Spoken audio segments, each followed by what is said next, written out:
বাবা এক প্রকার জোর করেই আমার বিয়ে দিয়ে দিল একটা কালো মেয়ের সাথে। আমি কখনো কল্পনাও করিনি এই কালো ভূতটা আমার বউ হবে। বাবা আমাকে একবার জিজ্ঞাসাও করলো না। এর থেকে কত ভালো ভালো মেয়ে আমি আমার পেছনে ঘুরিয়েছি। কিসের অভাব ছিল আমাদের? সবকিছুই তো ছিল। তবুও বাবা কেন এই কাজটা করলো আমার মাথায় আসছে না। বাবার উপর যে কি পরিমাণ রাগ হচ্ছে বলে বোঝাতে পারবো না। বন্ধুদের সামনে আমি এই মেয়েকে কিভাবে আমার স্ত্রী বলে পরিচয় দিব? রাগে ক্ষোভে আমার ভিতরটা জ্বলে যাচ্ছে। কি, আপনারা কিছুই বুঝছেন না তো? চলেন আপনাদের বুঝিয়ে বলি। আজকে সকালবেলা আমি ঘুমিয়ে আছি, এমন সময় বাবা আমার রুমে আসলেন। এসে কিছুক্ষণ ডাকাডাকি করলেন, তারপর উঠলাম। কি হয়েছে বাবা, সকাল সকাল ডাকছেন কেন? 11টা বাজে। এটা তোমার কাছে সকাল মনে হচ্ছে? তাড়াতাড়ি উঠো। কি বলবেন বলেন। বিকালবেলায় তোমার বিয়ে। বিয়ে মানে? আমার বিয়ে অথচ আমি জানি না? আপনি কি পাগল হয়েছেন? পাগল হব কেন? বিকালবেলা তোমার বিয়ে। কোথাও না গিয়ে রেডি থাকবে। আপনি এগুলো কি বলেন? কোনো অনুষ্ঠান ছাড়া বিয়ে কেমনে হয়? আর আপনি তো আমাকে একবারও জিজ্ঞাসাও করলেন না। তোমাকে কি বাসায় পাওয়া যায়? কতগুলো তো ফালতু মার্কা ছেলেদের সাথে ঘুরো। বাবা দেখেন, আমার এখনো লেখাপড়া শেষ হয়নি। তাছাড়া কার সাথে বিয়ে ঠিক করেছেন, কাকে বিয়ে করব, আমি নিজেই জানি না। তোমার এত কিছু জানতে হবে না। বিকালে রেডি থাকবে। বাবা আমি বিয়ে করব না। মেয়েকে দেখি নাই শুনি নাই, হট করে বিয়ে করে ফেলবো? এটা কেমন কথা? আমি যেটা বলেছি সেটাই হবে। যদি আমি বিয়ে না করি? একটা লাথি দিয়ে এই বাড়ি থেকে বের করে দেব। জায়গা জমি টাকা পয়সা যা আছে সব দান করে দেব। তোর মতো ছেলে আমার কোনো দরকার নেই। এই বাসায় না থাকলেও চলবে। সারাদিন বকাঝকা আর ভালো লাগে না। উঠে ফ্রেশ হয়ে চলে গেলাম। চলেন এবার আপনাদের পরিচয়টা দিয়ে দিই। আমি জুয়েল, মাস্টার্সে কমপ্লিট করেছি। বাসায় বাবা মা ছাড়া আর কেউ নেই। ওনাদের একমাত্র সন্তান আমি। সারাদিন পার্টি আড্ডাবাজি ঘোরাফেরা নেশাপানি করেই আমার দিন চলে যায়। ফ্রেশ হয়ে মায়ের কাছে গেলাম। মা, এসবের মানে কি? কি? বাবা নাকি আমার বিয়ে ঠিক করেছে। হুম। পুরুষ মানুষ বিয়ে করবি না তো কি করবি? তাই বলে আমাকে জানানোর প্রয়োজনও মনে করেনি? তোর বাবা যেটা ভালো মনে করেছে সেটাই করেছে। দেখো, আমার মাথা গরম করবে না। কোনো অনুষ্ঠান ছাড়া কিসের বিয়ে? কাউকে জানাইনি শোনায়নি, এগুলো বিয়ে? তুই খুব ভালো করেই জানিস তোর বাবা ইসলামী মাইন্ডের, এগুলো লাইক করে না। সো সুন্নতি ভাবেই তোর বিয়ে হবে। আজব তো। বাবা এই টাকাগুলো দিয়ে কি করবে? একমাত্র ছেলের বিয়ে খরচা করবে না তো? আর মেয়েটাকে? আমি জানি না, তোর বাবা বলেছে মেয়ে নাকি অনেক ভালো, ভদ্র, ইসলামী মাইন্ডে। মায়ের কথা শুনে মাথা আরো খারাপ হয়ে গেল। আরে ভাই, কোথায় নতুন বউর সাথে বিয়ের আগে পরিচয় হব, কথা হবে, ঘোরাফেরা হবে, তারপর বিয়ের কথা চিন্তা ভাবনা করব। কিন্তু শালার কপালটাই খারাপ। কেন যে এমন বাপ পেলাম, আল্লাহ জানে। এমন বাবা যাতে কোনো শত্রুরও না পায়। মাথা খারাপ করে বাইরে চলে আসলাম। এসে একটা সিগারেট নিলাম। একের পর এক টান দিয়ে যাচ্ছি। কিভাবে বন্ধুদের সামনে মুখ দেখাবো আমি? কত স্বপ্ন ছিল বিয়ে নিয়ে। ইচ্ছা করছে কোথাও চলে যাই। সানিকে কল দিয়ে সব বলবো ভাবছি, কিন্তু বাবা বিয়েতে কাউকে এলাও করবে না। ধুর, শালার লোকটাই খারাপ। দুপুরবেলায় বাসার দিকে গেলাম। রুমে গিয়ে দেখি বাবা সাদা একটা পাঞ্জাবি কিনে নিয়ে এসেছে আমার জন্য। দেখেই মাথা খারাপ হয়ে গেল। এর থেকে ভালো পাঞ্জাবি আমি কোনোদিন গায়ে দিইনি। বিকেলবেলা বাবা এসে বলল পাঞ্জাবি গায়ে দিয়ে রেডি হতে। কিছুই করার নাই, ওনার কথা মতো রেডি হয়ে নিলাম। গায়ের মধ্যে আতর ঢেলে দিয়ে বাবা ওনার পাশে বসিয়ে একটা মসজিদে নিয়ে গেল। দেখলাম ওখানে দুজন লোক দাঁড়িয়ে আছে। বাবা গিয়ে ওনাদের সালাম করতে বললেন, আমিও তাই করলাম। আমি এদিক ওদিক পাত্রী খুঁজতে লাগলাম, কিন্তু কাউকে দেখছি না। কিছুক্ষণ পর একটা কালো বোরখা পরা একটা মেয়ে আসলো, হাতে পায়ে মোজা দেওয়া। চেহারা মোটেও দেখা যাচ্ছে না, দেখে মনে হচ্ছে খ্যাত মার্কা। যখন আমার সামনে বসলো তখন ওর চোখের দিকে তাকালাম। চোখ দেখেই বুঝতে পেরেছি মেয়েটা কালো। চোখের পাতা দেখেই বুঝেছি। মনে মনে বাবাকে কয়েক হাজার গালি দিলাম।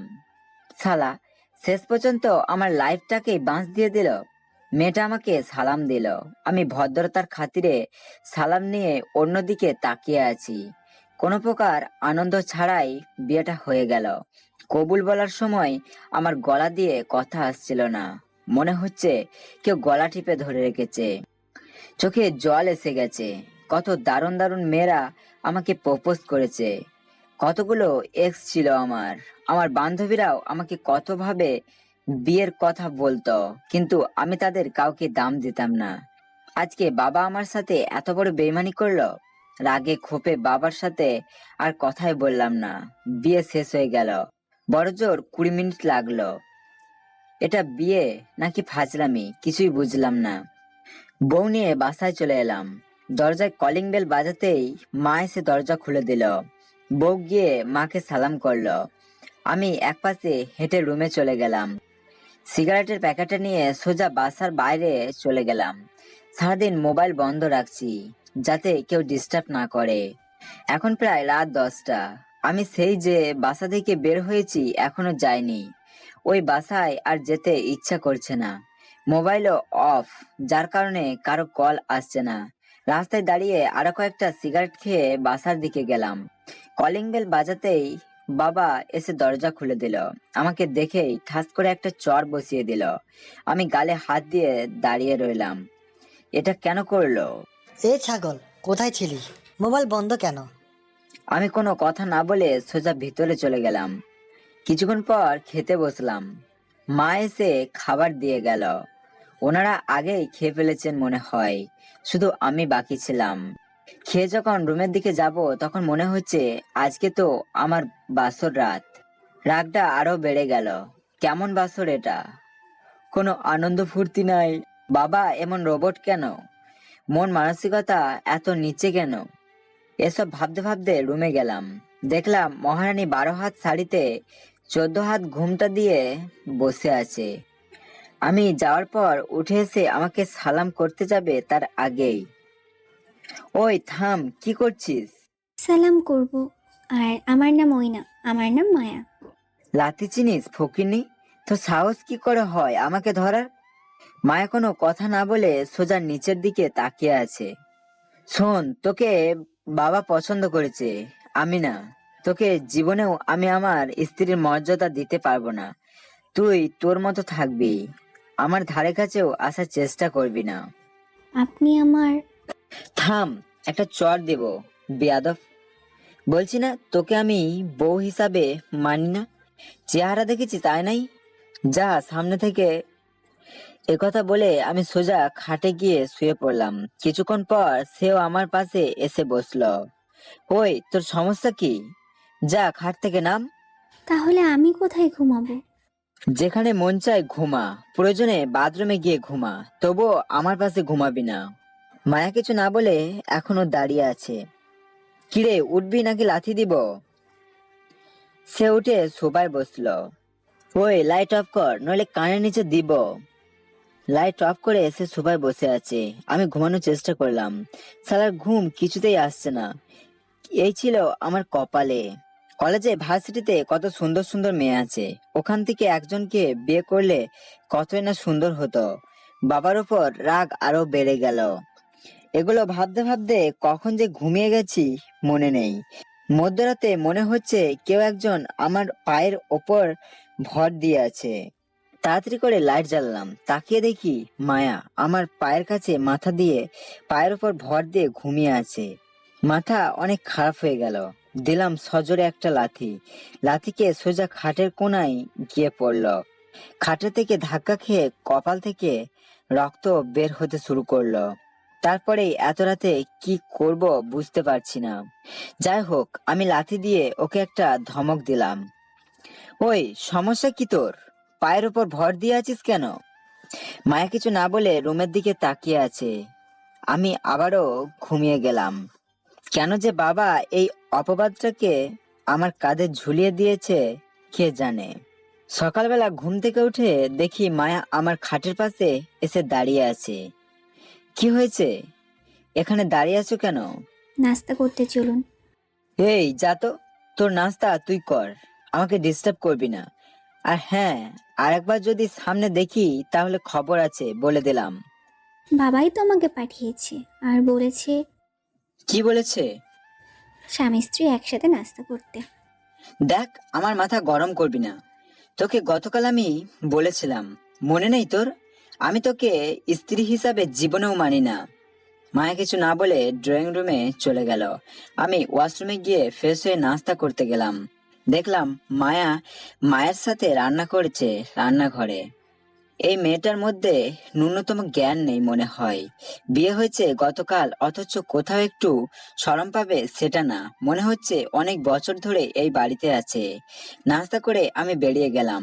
সানি, আয়মানকে কল দিলাম, ওরাও আসলো। কি রে, তোর কিছু হয়েছে? না, কি হবে? আমাদের কাছে মিথ্যা বলছিস না? আরে আর বলিস না, বাবা আমাকে বিয়ে করাই দিয়েছে। সিরিয়াসলি? আরে ভাই, এটা নিয়ে কেউ মিথ্যা বলে? কখন? আমাদের তো কিছুই বলি না। আরে ভাই, আমি নিজেও জানতাম না। গতকাল বাবা কোনো কিছু না বলে 2-4 জন লোক নিয়ে মসজিদের মধ্যে হুজুরকে দিয়ে বিয়ে করিয়ে দিয়েছে। তারপর? তারপর আর কি, মাথা পুরো খারাপ হয়ে আছে। এই, ভাবি কেমন রে? আমার চুলের মতো। মজা করিস না, সত্যি করে বল। মজা না, মেয়েটা কালো। বাবার উপর কি পরিমাণ রাগ হচ্ছে তোদের বলে বোঝাতে পারবো না। দেখ ভাই, মন খারাপ করিস না। আল্লাহ যার ভাগ্যে যাকে রেখেছে তাকেই আসতে হবে। তাই বলে এই ভূতটা, চল ভাবিকে দেখবো। ও তোদের সামনে আসবে না। কেন? পর্দা করে। তাহলে উপর থেকে কথা বলে চলে আসবো। দরকার নাই। আচ্ছা, এই টপিক বাদ দে, অন্য কথা থাকলে বল। তারপর আমরা আরো কিছুক্ষণ আড্ডা দিলাম, কিন্তু কিছুতেই ভালো লাগছে না। সারাদিন মনমারা হয়ে বসে রইলাম। বাবা কেন আমার সাথে এমন করলো? সারাদিন বাইরে কাটিয়ে দিলাম। রাতের বেলা বাসায় গেলাম, তখন প্রায় 10টা বাজে। কলিং বেল বাজিয়ে দিলাম। কিছুক্ষণ পর বাবা এসে দরজা খুলে দেয়। কিরে, সারাদিন কোথায় ছিলি? বাইরে। বাবা ঠাস করে ডান গালে একটা চড় বসিয়ে দেয়। বাবা এমনটা করবে আমি কল্পনাও করিনি। ফালতু কোথাকার, লজ্জা করে না তোর? ঘরে বউ রেখে সারাদিন বাইরে থাকতে। থাকো তুমি তোমার বৌমা নিয়ে, আমার দরকার নাই। বাবা আবার ঠাস করে একটা বসিয়ে দেয়। আমি কিছু না বলে সোজা রুমে চলে গেলাম। শালার মাথাটাই খারাপ করে দিল। রুমে গিয়ে দেখি মায়া একটা শাড়ি পরে আছে। এমনিতেই কালো ভূত, শাড়ি পরতে আরো খারাপ লাগছে। আমি কোনো কথা না বলে শুয়ে গেলাম। খাবেন না? ইচ্ছে করছে না। আপনার জন্য আমিও না খেয়ে আছি। কে বলেছে তোকে এত ঢং করতে? আমি কি তোকে খেতে না করেছি নাকি? এভাবে বলছেন কেন? মার খাবি? মাথা এমনিতেই খারাপ হয়ে আছে। মায়া আর কোনো কথা বলল না, বাইরে চলে গেল। কিছুক্ষণ পর আবারও বাইরে থেকে এসে লাইটটা চালু করে দিল। আয়নার সামনে বসে সাজছে। ওই, তোর সমস্যা কি? আমার আবার কি সমস্যা? এত রাতে সাজছিস কেন? এমনি। এমনি মানে? দেখ, তোকে ভূতের মতো লাগছে। তাই বলে একটু সাজতেও পারবো না? না, পারবি না। কালোদের সাজার কোনো অধিকার নেই।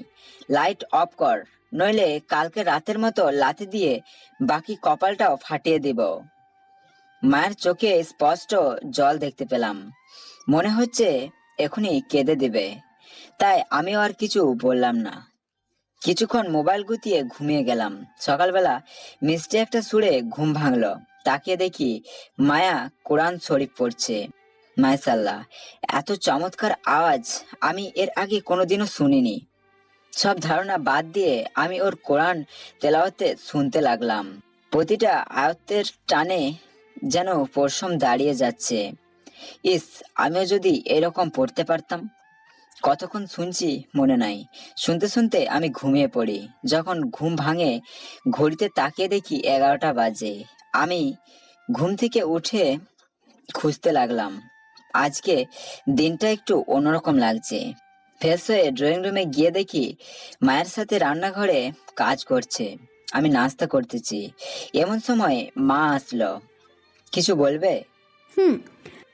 কি বলো? তোদের বিয়ে আজকে 3 দিন হলো। নিয়ম মতে আজকে তোর ওদের বাড়িতে যাওয়ার কথা। আমি যাব না। দেখ বাবা, পাগলামি করিস না। মা, তোমাকে আমি আগেও বলেছি, এখনো বলছি, ওরে আমি বউ হিসেবে মানি না। কেমনে পারলে তোমরা আমার সাথে এই কাজটা করতে? মায়া খুব ভালো একটা মেয়ে। থাকো তুমি তোমার ভালো নিয়ে। তোর আব্বু শুনলে রাগারাগি করবে। তাহলে বাবাকেই যেতে বলো, আমাকে বলছো কেন? প্লিজ বাবা, এমন করিস না। মাত্র 2 দিন থেকে চলে আয়। পারবো না, ওরে একা যেতে বলো। মায়ের চেহারার দিকে তাকিয়ে মায়া হলো, কেমন যেন না করতে পারলাম না। আচ্ছা হয়েছে, কখন যেতে হবে? দুপুরের আগে। দুপুর তো এখনই হয়ে গেছে। তুই ঘুম থেকে উঠেছিস দেরি করে, জাগিয়ে রেডি হয়ে নে। আমি কিছু না বলে রুমে চলে গেলাম। তারপর গোসল করতে গেলাম। গোসল করে বাইরে এসে দেখি খাটের ওপর পাঞ্জাবি আর পায়জামা রাখা। দেখে মাথাটাই খারাপ হয়ে গেল। শ্বশুর বাড়িতে যাব, কোথায় স্যুট টাই পরে যাব সেটা না, উল্টো কি সাদা পায়জামা আর পাঞ্জাবি পরে যেতে হবে। মেজাজটাই খারাপ হয়ে গেল। মা, ও মা, কি হয়েছে, এমন চিল্লাচিল্লি করছিস কেন? এগুলো কি? পায়জামা পাঞ্জাবি। সেটা তো আমিও দেখছি, বাট এগুলা কেন? এগুলা পরে কেউ শ্বশুর বাড়িতে যায়? কে রেখেছে এগুলো? তোর বাবা রেখে গেছে, আমার কাছে দিয়েছিল, আমি মায়াকে ডেকে এখন দিলাম। আমি এগুলো পরে যাব না। আজব কাণ্ড, আমার দ্বারা হবে না। মাত্র একদিনই তো, কিছু হবে না। রাগে আমার পুরো শরীর জ্বলতে শুরু করলো। কি আর করার, ইচ্ছে না থাকা সত্ত্বেও পড়ে নিলাম। কিছুক্ষণ পর দেখলাম মায়া আসছে। ওর দিকে তাকাতেই একটা চাসকি খেলাম। পুরো শরীর কালো বোরখায় ঢাকা, হাতে মোজা, পায়ে মোজা। মনে মনে বললাম, ফকিনি, তোর দিকে কেউ এমনিতেই তাকাবে না। যাই হোক, মায়া ব্যাগগুলো টানতে টানতে বাইরে নিয়ে আসলো। আমি ধরলাম না। বাইরে এসে ও মাকে সালাম করে নিল। তারপর সিএনজিতে গিয়ে বসলো। আমার আর ওর মধ্যে অনেকটাই ফাঁকা। ও এক পাশে বসেছে আর আমি অন্য পাশে, মাঝখানে একটা ব্যাগ রাখা। নিজের কাছে কেমন যেন লাগছে। কোথায় মানুষ শ্বশুর বাড়িতে যাওয়ার সময় কত আনন্দ করে, বন্ধু বান্ধব বা ফ্যামিলি নিয়ে যায়, কোনো গাড়ি নিয়ে যায়, কত রকমের আয়োজন থাকে। কিন্তু আমার বেলায় উল্টো, শালার কপালটাই এমন খারাপ যা ভাষায় প্রকাশ করার মতো না। প্রায় 30 মিনিট পর ওদের বাসার সামনে চলে আসলাম। মনে হয় এটাই বাড়ি। বাহ, বাড়ি দেখতে তো অসাধারণ। দোতলা বাড়ি। এটা কি ওদের ভাড়ায় থাকে নাকি? না, এমনকি ভাড়া হওয়ার কথা না। যাই হোক, আমি নামার আগেই মায়া নামলো। ও নেমে ব্যাগগুলো নিল, আমাকে বলল। ভেতরে চলুন। আমি কিছু না বলে হ্যাঁ সূচক মাথা নাড়লাম। তারপর ওর পিছু পিছু ভেতরে গেলাম। বাড়িটাতে পা দেওয়ার সাথে সাথে আমার ভেতরটা কেমন যেন কোমল হতে শুরু হলো। ভেতরে গেলাম, একটা মহিলা আসলো। মায়া সালাম করলো, সাথে আমার দিকে তাকিয়ে আছে। মনে হয় উনি আমার শাশুড়ি। আসলে বিয়ের সময় শুধু মায়ের বাবাই উপস্থিত ছিল, আর ওর একটা মামা ছিল। এছাড়া আর কারোর সাথে আমার তেমন পরিচয় হয়নি। আমিও সালাম করলাম। কিছুক্ষণ কথা বলার পর মায়া আমাকে একটা রুম দেখিয়ে দিল। আমি ওখানে গিয়ে ফ্রেশ হলাম। বাহ, অসাধারণ একটা রুম। রুমের মধ্যে খুব বেশি জিনিস নেই। একপাশের দেওয়ালে অনেক বই, দেখে মনে হচ্ছে লাইব্রেরি। টেবিলের উপর একটা কোরআন শরীফ রাখা। পুরো রুমে আতরের সুগন্ধি। আমার মনে হচ্ছে আমি অন্য একটা জগতে চলে আসছি। ফ্রেশ হয়ে এসে আমি সোফায় বসলাম। কিছুক্ষণ পর মায়া আসলো। আপনাকে একটা কথা বলার ছিল। কি কথা? একটু পর বাবা আসবে বাসায়। আপনি যদি ওনার সাথে মসজিদে গিয়ে নামাজ পড়েন তাহলে ভালো হতো। আমি কি বলবো বুঝতে পারছি না। তারপরও ওরে হ্যাঁ সূচক মাথা নাড়লাম। আজকে আমার কি হয়েছে কিছুই বুঝতে পারছি না। সকালে তো সবকিছু ঠিকঠাক ছিল, বাসায় আসার পর থেকে যেন সবকিছু ওলট পালট লাগছে। যাই হোক, শাশুড়ি মা নাস্তা দিয়ে গেলেন। বুঝলাম না উনি বাসার মধ্যে হিজাব পরে আছে কেন, চেহারাই দেখা যাচ্ছে না। পর্দা করে ভালো কথা, তাই বলে বাসায়ও কি কেউ এইভাবে পর্দা করে নাকি? আজব। দুপুরবেলা শ্বশুর বাবা আসলেন। ওনার সাথে কথাবার্তা বললাম। উনি নিজে থেকেই বললেন ওনার সাথে মসজিদে গিয়ে নামাজ পড়তে।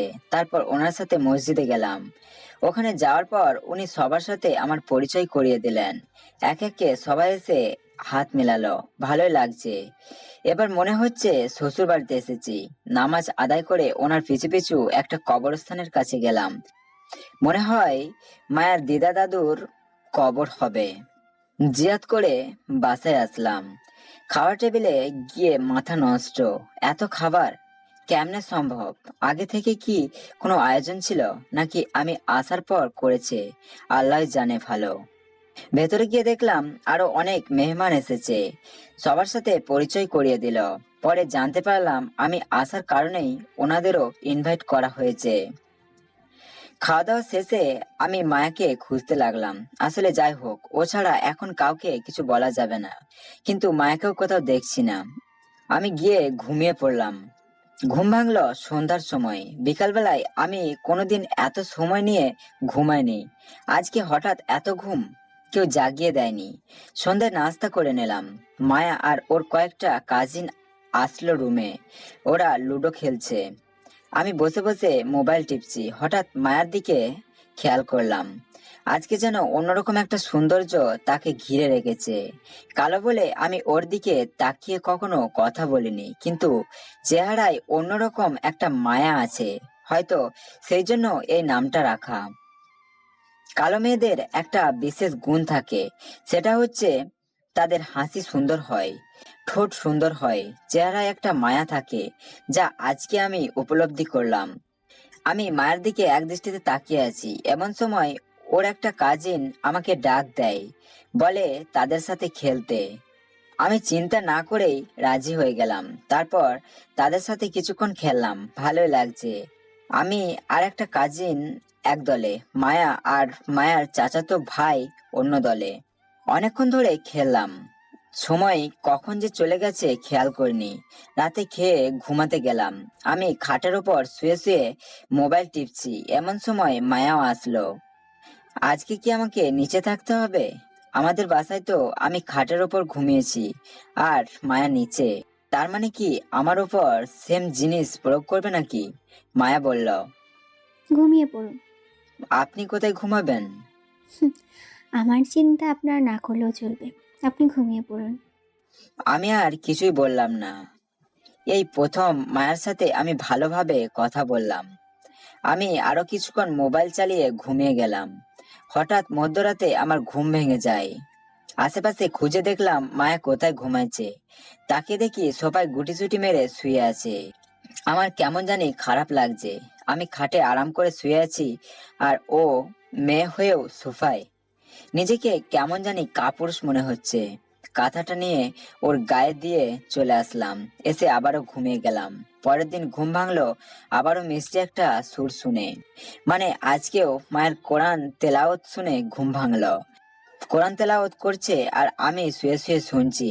কিছুক্ষণ পর আমি উঠে ফ্রেশ হতে যাব, এমন সময় সানি কল দিল। দোস্ত, কই তুই? এই তো আছি। তোরে এতবার কল দিলাম, তোর নাম্বার বন্ধ কেন? মোবাইল বন্ধ করে ঘুমাইছি। কেন, কি হয়েছে? তোর বাবা অসুস্থ, আমরা হাসপাতালে নিয়ে আসছি। তুই তাড়াতাড়ি আয়। কি? বাবার কি হয়েছে? আসলে দেখতে পারবি। কথাটা শুনে আমার মাথা ঘুরতে লাগলো। এক দৌড় দিয়ে ওদের বাসা থেকে চলে আসলাম। কাউকে কিছু বললাম না। মায়া আমাকে পেছন থেকে অনেক ডেকেছে। আমি এক দৌড়ে বাইরে এসে একটা সিএনজি নিয়ে হাসপাতালের দিকে রওনা দিলাম। শালার বিপদের সময় বাইকটাও সাথে নেই। তাড়াতাড়ি করে হাসপাতালে গেলাম। দেখলাম সানি আর আয়মান বাইরে বসে আছে। আমি যাওয়ার পর, কি হয়েছে বাবার? বাবা কোথায়? মা এসেছে নাকি? ওরা কেউ কিছু বলছে না। কি রে, কথা বলছিস না কেন? বাবা কোন রুমে? সানি আমাকে একটা রুম দেখিয়ে দিল। আমি তাড়াতাড়ি করে ওখানে গেলাম। তারপর যা দেখলাম নিজেকে স্থির রাখতে পারলাম না। সাদা কাপড়ে একটা লাশ মোড়ানো অবস্থায় ফেলে রেখেছে। আমি কাঁপা কাঁপা হাতে মুখের ওপর থেকে কাপড়টা সরাতেই একটা ধাক্কা খেলাম। কারণ লাশটা আর কারোর নয়, ওটা আমার বাবার। কালকে এই সময় বাবা আমাদের মাঝে ছিল। সকালে গিয়েও অফিস করেছে। কি এমন হলো যার জন্য বাবা হার্ট অ্যাটাক করে ফেললো? আমি আর দাঁড়িয়ে থাকতে পারলাম না, ওখানে বসে গেলাম। সানি এসে আমার কাঁধে হাত রাখলো। ওকে ধরে ইচ্ছে মতো কাঁদলাম। হঠাৎ করে মায়ের কথা মনে হলো। আমি কান্না মিশ্রিত কণ্ঠে সানিকে মায়ের কথা জিজ্ঞাসা করলাম। মা সেন্সলেস হয়ে আছে, নিজেকে পৃথিবীর সবচেয়ে অসহায় লাগছে। বাইরে চল। আমি তোর শ্বশুর বাড়িতে খবর দিয়েছি। কি বলবো কিছুই বুঝতে পারছি না। কিছুক্ষণ পর আমার শ্বশুর বাবা আসলেন। উনি এসে আমাকে সান্ত্বনা দিলেন। মায়ের এখনো জ্ঞান ফেরেনি। বাবার লাশ নিয়ে দাফন কাফনের কাজ শুরু করে দিলাম। চারপাশ থেকে প্রচুর লোকজন আসতে শুরু করলো। দুপুরের নামাজ পড়ে বাবাকে দাফন করলাম। এই প্রথম বাবা কি জিনিস আমি হাড়ে হাড়ে টের পাচ্ছি।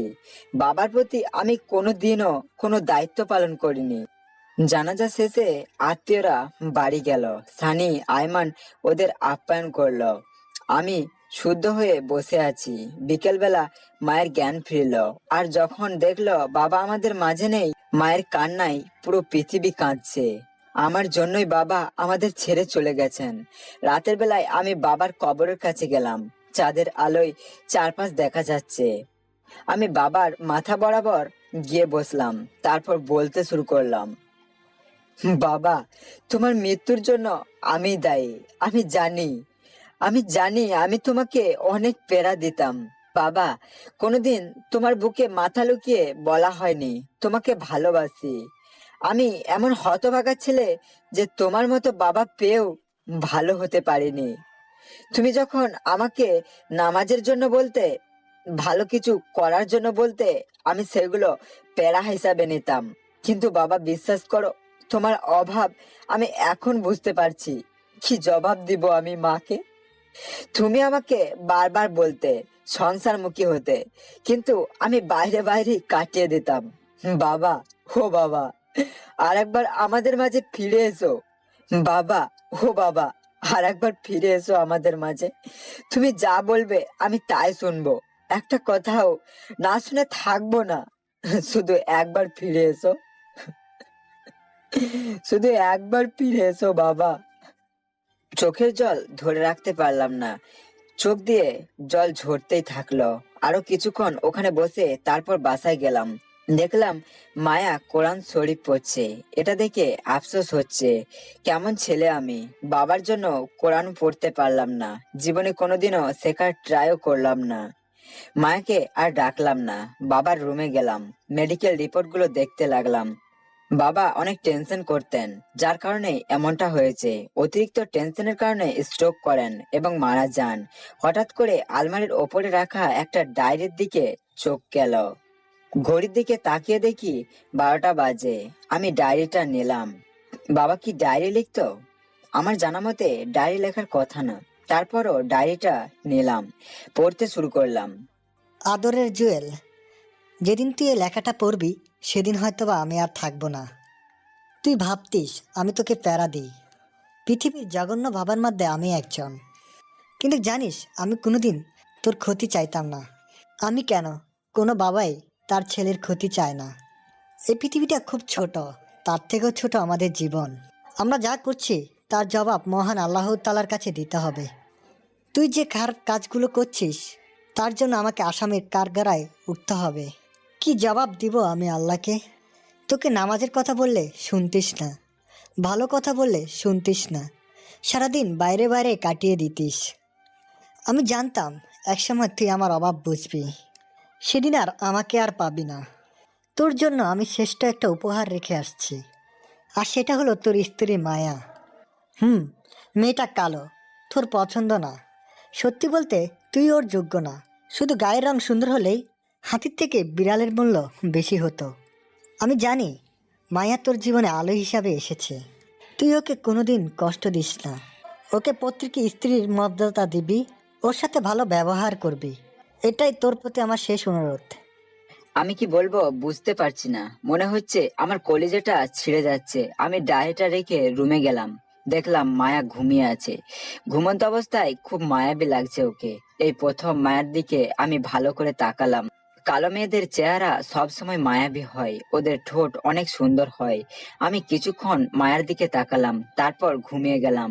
প্রথমে ভাবলাম মায়ের সাথে একই খাটে ঘুমাবো। পরে ভাবলাম সবসময় তো আমি খাটে ঘুমাইছি, আজকে না হয় আমি নিজেই নিচে ফ্লোরে থাকি।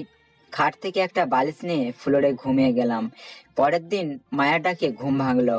ঘুম থেকে উঠতে যাব, তখন বুঝতে পারলাম পুরো শরীরে ব্যথা করছে। মনে হয় ফ্লোরে থাকার কারণে। অনেক কষ্টে সোজা হয়ে বসলাম। উঠে ফ্রেশ হয়ে নামাজ পড়তে গেলাম। নামাজ পড়ে এসে বাবার কবরে জিয়ারত করে আসলাম। এইভাবে কয়েকদিন চলে গেল। আজকাল মায়ের অবস্থাও তেমন ভালো না। কেমন যেন সারাদিন মনমরা হয়ে বসে থাকে। মায়ারও একই অবস্থা। সকালবেলা বসে আছি, এমন সময় মায়া আমার সামনে আসলো। কিছু বলবে? যদি কিছু মনে না করেন তাহলে একটা কথা বলতাম। বলো। এখন থেকে যদি ব্যবসা আপনি দেখতেন তাহলে ভালো হতো। এভাবে আর কতদিন বসে থাকবেন? না জানি মালামালগুলোর কি অবস্থা। আমি আর কিছু না বলে চুপচাপ বসে রইলাম। ঠিকই তো বলেছে, এভাবে বসে থেকে কি লাভ? আমার তো আর কোনো বড় ভাই নেই যে সংসারটা দেখবে। মায়ের কাছে থেকে দোকানের চাবিটা নিলাম, তারপর দোকানে গেলাম। দোকান খুলে বুঝলাম মালামালের অবস্থা খুবই খারাপ।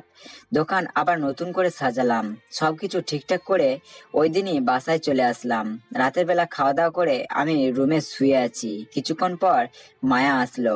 এসে বালিশ নিয়ে ফ্লোরে ঘুমাতে যাচ্ছে। তখন একটা কথা বলার ছিল। জি বলুন। তুমি চাইলে খাটে ঘুমাতে পারো, আমার কোনো প্রবলেম হবে না। যেদিন আপনি আমাকে প্রকৃত স্ত্রীর মর্যাদা দিতে পারবেন সেদিন খাটে ঘুমাবো। তোমার কি মনে হয় আমি এখনো আগের মতোই আছি? হুম, শুধু খাটে থাকার অনুমতি দিলেই স্বামী হওয়া যায় না, বুঝলেন? মানে কি, ক্লিয়ার করে বলো। প্রত্যেকটা মেয়ের একটা আশা থাকে যে তার বাসর ঘর অনেক সুন্দর হবে, তার স্বামী তাকে অনেক ভালোবাসবে, সব কিছু শেয়ার করবে। আপনি কি করলেন?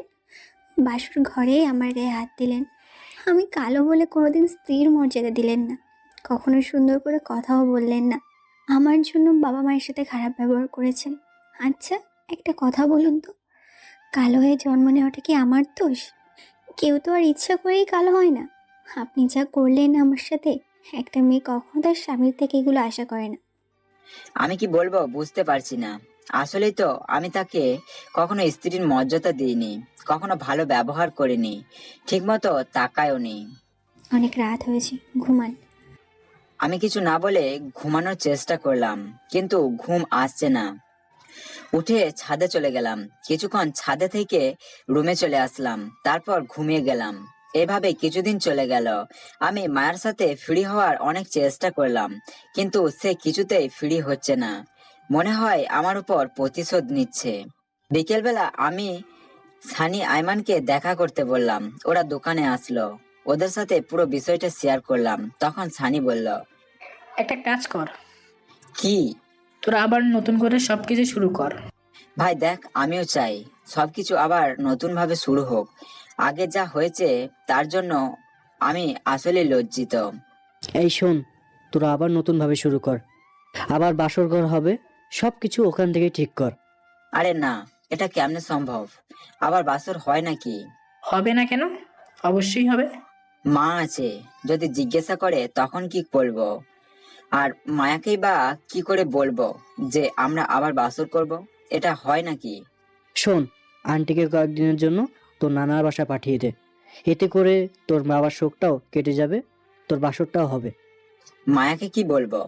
শোন, মায়ের সাথে একটু গরম দেখাবি। মেয়ে মানুষ, একটু দমক খেলে ঠান্ডা হয়ে যাবে। আচ্ছা, দেখি কি করা যায়। তারপর আরো কিছুক্ষণ আড্ডা দিয়ে বাসায় চলে গেলাম। রাতের বেলা মাকে অনেক কষ্টে বুঝিয়ে নানার বাসায় যেতে রাজি করলাম। তারপর খাওয়া দাওয়া করে রুমে গেলাম। মায়ের জন্য বসে আছি। কিছুক্ষণ পর সে আসলো। এসে বালিশ নিয়ে ঘুমাতে যাচ্ছে, এমন সময় তোমার সাথে কথা আছে। বলুন। তুমি আসলে কি চাও? মানে? আমার সাথে থাকতে কি তোমার কোনো সমস্যা হচ্ছে? দেখো, যদি প্রবলেম হয় বলে দাও। আমি কি একবারও বলেছি যে আমার কষ্ট হচ্ছে? তাহলে এগুলো করছো কেন? দেখো, আমরা যে লাইফ কাটাচ্ছি এটা কোনো লাইফ না। আমি তো বলেছি আমি আগে তোমার সাথে অন্যায় করেছি, তার জন্য আমি ক্ষমা প্রার্থী। আমি লজ্জিত, তারপরও এগুলো করার মানে কি? এখন তোমার সামনে দুটো রাস্তা খোলা। কি? হয় সবকিছু নতুন করে শুরু করবে, নইলে কালকেই তোমাকে ডিভোর্স দিয়ে দেব। ডিভোর্সের কথা শুনে মায়ের মুখটা চুপসে গেল। আমি আমার সিদ্ধান্ত তোমাকে জানিয়ে দিলাম, এবার বলো। আপনার যেটা মন চায় করেন। তারপর সে ঘুমিয়ে গেল। আমিও কিছুক্ষণ বসে থেকে ঘুমিয়ে গেলাম। গভীর রাতে কারো স্পর্শে ঘুম ভেঙে গেল। দেখলাম মায়া আমার মাথায় হাত বোলাচ্ছে। বাহ, ভালোই লাগছে। আমিও না জানার ভান ধরে শুয়ে রইলাম। সকালবেলা মাকে গাড়ি করে নানুর বাসায় পাঠিয়ে দিলাম। সানি আইমানকে কল দিয়ে সবকিছু রেডি করতে বললাম। মায়াকে বললাম মার্কেটে যাব, রেডি হতে। চুপচাপ গিয়ে রেডি হয়ে নিল। তারপর বাইরে যাওয়ার জন্য বললাম, কিন্তু যাচ্ছে না। কি হলো, চলো। আপনি শার্ট কেন গায়ে দিয়েছেন? তো কি দিতাম? আপনার জন্য পাঞ্জাবি রেখেছি, ওটা গায়ে দিয়ে আসুন। এখন সময় কম, অন্য কোনো দিন পরবো। তাহলে আমি যাব না। ধুর শালা, কোন বিপদে পড়লাম। আবার গিয়ে পাঞ্জাবি পরে আসলাম। তারপর ওরে নিয়ে টুকটাক কিছু কেনাকাটা করলাম। দুপুরে বাইরে খেলাম। সানি আইমান ফুল কিনে নিয়ে গেল। হালকাভাবে আমার রুমটা আবার সাজালো। দেখতে মোটামুটি ভালো লাগছে। ওদেরকে রেখে দিলাম। মায়াকে বললাম বাইরে থেকে সেজে আসতে, বাট সে নিজে নিজেই সাজবে, কিছু করার নাই। রাতের বেলা আমি, সানি, আইমান ছাদে বসে বসে অনেকক্ষণ আড্ডা দিলাম। এই যে দুলাভাই, অনেকক্ষণ যাবৎ আড্ডা দিয়েছেন, এবার ভিতরে যান। যা, এবার যা। তোরা কি করবি? কেন, আমাদেরকে নিবি নাকি? ধুর শালা। আমরা আছি, তুই যা। তারপর ওদের থেকে বিদায় নিয়ে নিচে চলে আসলাম। রুমের কাছে গিয়ে আবার সুন্দরভাবে সবকিছু ঠিকঠাক করে নিয়ে রুমে গেলাম। দরজা লাগিয়ে দিলাম। দেখলাম মায়া ঘুমটা দিয়ে বসে আছে। আমি যাওয়ার পর উঠে এসে সালাম করলো। আমি তার আগেই ওরে ধরে ফেললাম। তারপর খাটে গিয়ে বসলাম। পকেট থেকে একটা গোলাপ বের করে ওর হাতে দিলাম। সে গোলাপটা নিয়ে টেবিলের উপর রাখলো। তারপর আলমারি থেকে কি যেন বের করছে। কিছুক্ষণ পর সে একটা কোরআন শরীফ এনে আমার হাতে দিল। তারপর একটা টুপি পরিয়ে দিল, একটা জানাজা দিল, একটা আতর আর একটা ম্যাক্স ওয়াক্স দিল। তারপর বলতে শুরু করলো, আজ থেকে প্রতিদিন এই কোরআন তেলাওয়াত করবেন। মেসওয়াকটাও সবসময় পকেটে রাখবেন। উঁচু করার আগে মেসওয়াক করে নেবেন। যদি কখনো ঘরে নামাজ পড়েন তাহলে এই জায়নামাজে পড়বেন, আর বাইরে যাওয়ার সময় এই আতরটা গায়ে দিয়ে যাবেন। তুমি এগুলো কোথায় পেয়েছো? বিয়ের আগেই কিনে রেখেছি, ভাবছিলাম সেদিন দেব, কিন্তু তার আগেই। যাই হোক, সবসময় দোয়া করতাম আল্লাহ যেন আপনাকে ঠিক করে দেয়। আলহামদুলিল্লাহ, খুব তাড়াতাড়ি আমার দোয়া কবুল করেছে। আমি কি বলবো বুঝতে পারছি না। চোখের কোণে জল এসে টলমলো করছে। আরো একটু কষ্ট করতে হবে। কি? আমি কোরআন পড়তে পারি না, আর এই বয়সে গিয়েও শেখা সম্ভব না। যদি শিখিয়ে দাও। মায়া কিছু না বলে একটু মুচকি হাসি দিল। তারপর বলল, আচ্ছা ঠিক আছে, এখানে বসুন, শেখাচ্ছি। এখন? আপনার কি অন্য কাজ আছে? না মানে আরে, কি মানে করছেন? বসুন এখানে। তারপর জায়নামাজটা বিছিয়ে নিচে দুজনে বসলাম। মায়া আমাকে কোরআন শেখাচ্ছে। বিষয়টা আসলে একটু অন্যরকম, যা আমি কখনোই ভাবিনি। অনেকক্ষণ পর সে বলল, আসুন আমরা 2 রাকাত নফল নামাজ পড়ে নিই। আমি হ্যাঁ সূচক মাথা নাড়লাম। তারপর নামাজ শেষ করে দোয়া করলাম। অবশ্য আমি করিনি, মায়াই করেছে। তারপর দুজনে বসে আছি, তখন মায়া বলল, ছাদে যাবেন? চলো। তারপর দুজনে ছাদে গেলাম। আমরা পাশাপাশি বসে আছি। আচ্ছা, আমি আপনার হাতটা ধরতে পারি? মায়া অবাক হয়ে আমার দিকে তাকালো। আমি লজ্জায় অন্যদিকে তাকিয়ে রইলাম। কিছুক্ষণ পর সে নিজেই আমার হাতটা ধরে আমার কাঁধে মাথা রাখলো। এই প্রথম তার স্পর্শ পেলাম। আমার পুরো শরীর দিয়ে যেন বিদ্যুৎ চলে গেল। দুজনে গল্প করতে লাগলাম। বাহ, মায়া ভালোই কথা জানে। আমি ভাবছি মেয়েটা আনরোমান্টিক, এখন দেখছি আমার থেকে বেশি রোমান্টিক। পাশাপাশি থাকার এই মুহূর্তটা ভাষায় প্রকাশ করার মতো না। ভালোবাসার মানুষের কাছ থেকে পাওয়ার সব দামি গিফট হচ্ছে সময়, যেটা এখন পাচ্ছি। তারপর মায়াকে কোলে নিয়ে রুমে চলে এলাম। এসে খাটে শুয়ে দিলাম। তারপর মায়ের ঠোঁটের স্বাদ নিতে লাগলাম। তারপর যা হয় আর কি, এটা বলা যাবে না। তো বন্ধুরা, ভালোবাসা হোক পবিত্র, থাকুক চির অমর হয়ে অন্তরকাল।